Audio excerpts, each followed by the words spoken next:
En este esquema estamos revisando el artículo 1553 que está en relación a las obligaciones de hacer.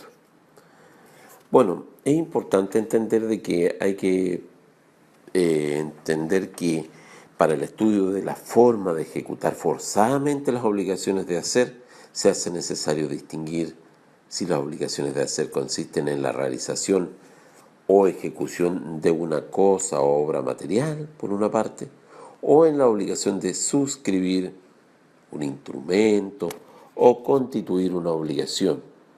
Y en ambos casos, bajo la distinción previa de si se trata de un hecho personalísimo o no del deudor.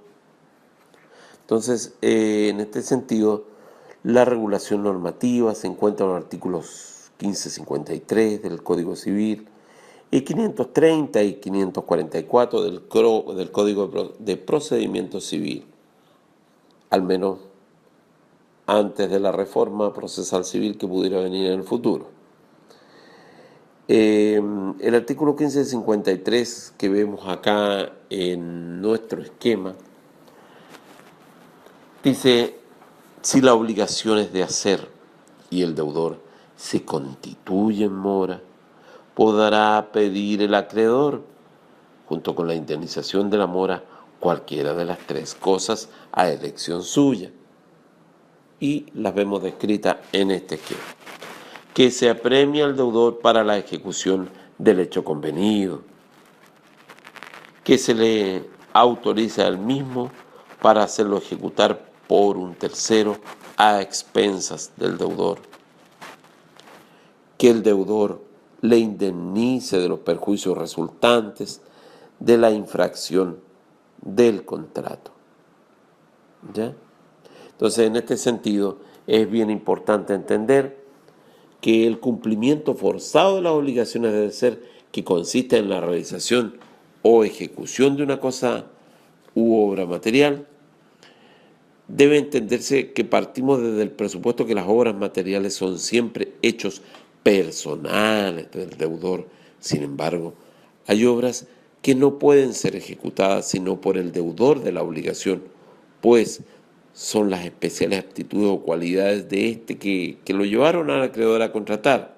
Por ejemplo, que cante Luis Miguel, o que cante Frank Sinatra, o que cante Cat Stevens, o cante un cantante específico, un pianista determinado, ¿ya?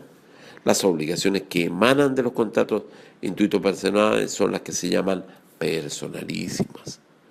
El Código francés, lo que pronto cambiará por aceptarse una modificación que se propone en este punto por la Comisión Catala, citada por el profesor Gonzalo Ruz, ¿ya?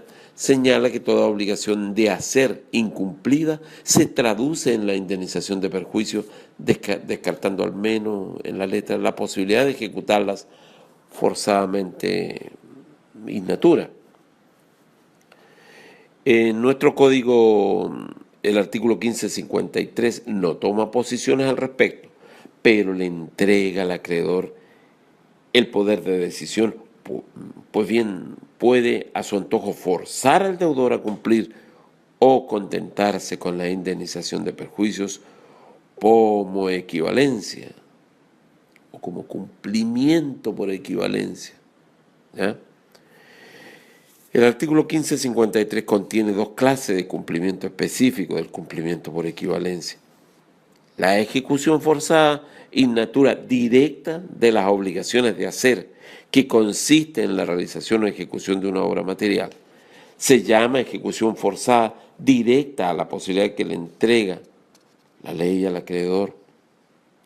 En el artículo 1553, número 2, producto de la negativa del deudor a ejecutar el hecho u obra material convenida, que se le autorice a él mismo para hacerlo ejecutar por un tercero a expensas del deudor.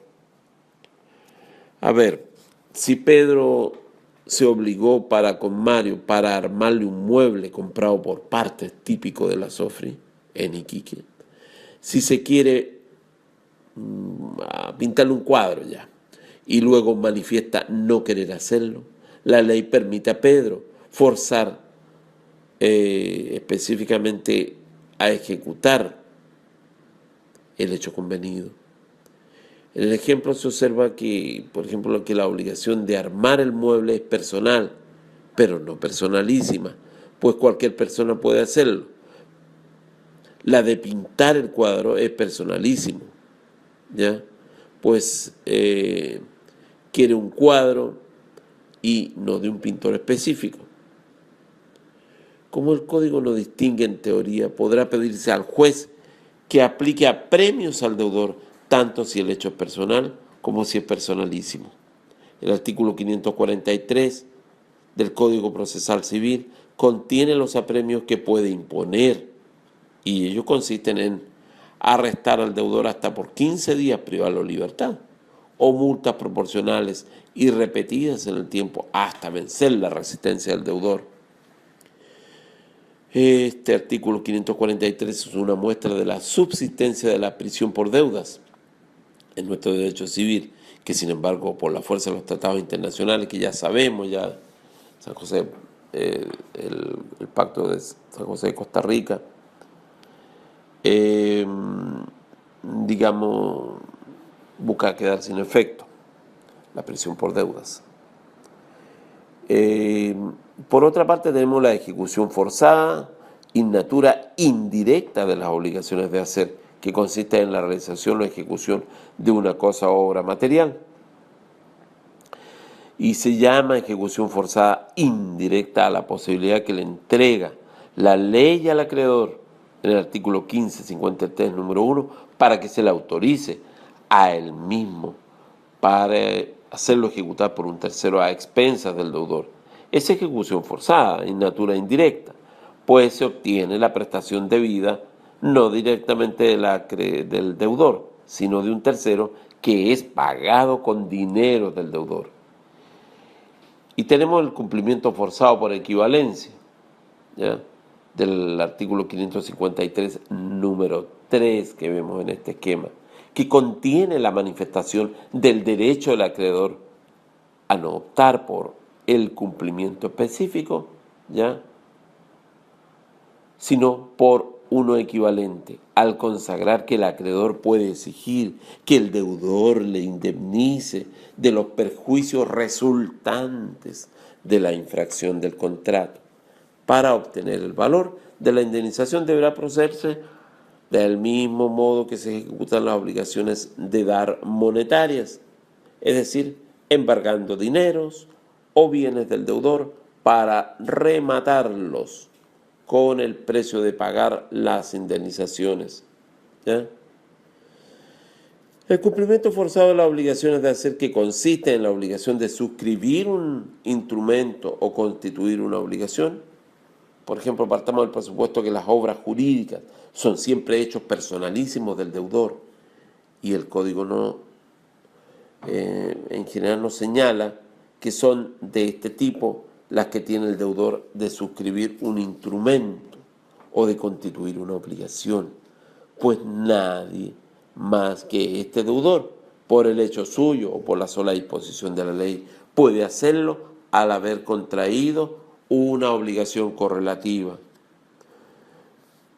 Por ejemplo, en el caso de Juan, que celebró un contrato de promesa de compraventa con Pedro sobre un departamento, clásico ese ejemplo. El contrato cumplió con todos los requisitos del 1554 y además fue suscrito por escritura pública por dicho contrato. Prometió vender en una fecha determinada su departamento a Pedro. Quien se comprometió a comprarlo se pasó derechamente el rollo de que iba a ser suyo. Se comprometió a comprarlo. Llegada la fecha, cuando no concurre a suscribir el contrato de compraventa, Pedro deberá forzarlo a cumplirlo. Se trata de un hecho personalísimo, pues solo Juan puede concurrir a la venta, pues específicamente porque él es el dueño. No sirve que se ofrezca a Antonio, un tercero, a su